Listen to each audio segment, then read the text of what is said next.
सिर्फ 5 मिनट का मदरसा कुरान और हदीस की रोशनी में 17 रमजानुल मुबारक। नंबर 1, इस्लामी तारीख। हज्जतुल वदा में हुजूर सल्लल्लाहु अलैहि वसल्लम का तारीखी खुतबा। 9 जिलहज 10 हिजरी को जुमा के दिन अरफात के मैदान में, जिसमें कमो पेश 1,24,000 सहाबा किराम रज़ियल्लाहु अन्हुम मौजूद थे, रसूलुल्लाह सल्लल्लाहु अलैहि वसल्लम ने एक अलविदाई और तारीखी खुतबा दिया, जिसमें आप सल्लल्लाहु अलैहि वसल्लम ने फरमाया, गौर से सुनो, तुम्हारा माबूद एक है और तुम सब एक बाप हजरत आदम अलैहिस्सलाम की औलाद हो। सारे मुसलमान आपस में भाई भाई हैं, किसी को किसी पर कोई बड़ाई हासिल नहीं सिवाय उन लोगों के जिनके आमाल नेक हो। और सुनो, औरतों के बारे में अल्लाह से डरते रहो, तुम दोनों का एक दूसरे पर हक है, तुम्हारा खून और तुम्हारा माल एक दूसरे पर हराम है। देखो, मेरे बाद गुमराह ना हो जाना कि एक दूसरे को कत्ल करने लगो। मेरे बाद तुम्हारे लिए अल्लाह ताला की किताब और मेरी पैरवी सीधा रास्ता है। अगर इस पर मजबूती से कायम रहोगे तो कभी गुमराह न होगे। फिर आप सल्लल्लाहु अलैहि वसल्लम ने फरमाया, लोगों, क्या मैंने तुमको अपने रब का पैगाम पूरा पूरा पहुंचा दिया? लोगों ने अर्ज किया, बेशक आपने पूरा पूरा पैगाम पहुंचा दिया। आप सल्लल्लाहु अलैहि वसल्लम ने शहादत की उंगली आसमान की तरफ उठाई और 3 मर्तबा फरमाया, ऐ अल्लाह, तू गवाह रहना। खुतबे के बाद आप सल्लल्लाहु अलैहि वसल्लम जिक्र इलाही में मशगूल हो गए और हज के अरकान मुकम्मल करके मदीना वापस हुए। नंबर 2, अल्लाह की कुदरत। आसमान में तारे किसने बनाए?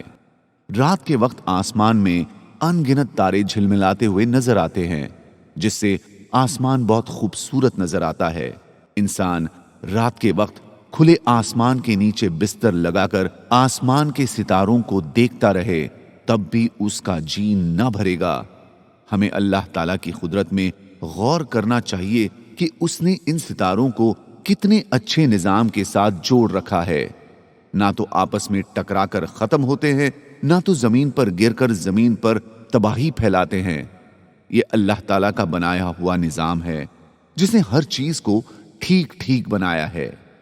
नंबर 3, एक फर्ज के बारे में। लावारिस बच्चे की परवरिश। नाबालिग बच्चा जो कहीं पड़ा हुआ मिले और उसके वालिदैन और घर वालों का पता ना हो, चाहे उस बच्चे में शऊर पैदा हो गया हो, तो तमाम मुसलमानों पर उसे उठा लेना और उसकी परवरिश करना फर्ज किफाया है। अगर किसी ने नहीं उठाया और उसकी जान चली गई तो उस इलाके के तमाम लोग गुनहगार होंगे। नंबर 4, एक सुन्नत के बारे में। बैतुल खला जाने का सुन्नत तरीका। 1, सर ढांक कर जाना। 2, जूता या चप्पल पहन कर जाना। 3, दुआ पढ़कर अंदर जाना। 4, पहले बायां पांव अंदर रखना। 5, किबले की तरफ ना रुख करना और ना पीठ करना। 6, बिल्कुल बातचीत न करना। 7, खड़े होकर पेशाब न करना। 8, बाएं हाथ से इस्तिंजा करना।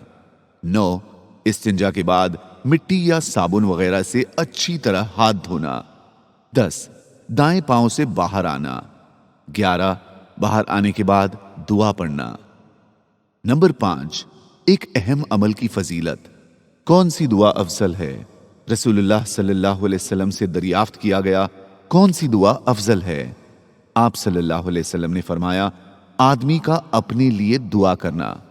नंबर 6, एक गुनाह के बारे में। गुमराही की तरफ रहनुमाई करना। अल्लाह के रसूल सल्लल्लाहु अलैहि वसल्लम ने फरमाया, जिसने गुमराही की तरफ किसी की रहनुमाई की और उस शख्स ने वो गुनाह कर लिया, तो दोनों शख्स गुनाह करने वाले की तरह होंगे, बगैर किसी कमी के दोनों को बराबर गुनाह होगा। नंबर 7, दुनिया के बारे में। अक्लमंद और होशियार लोग।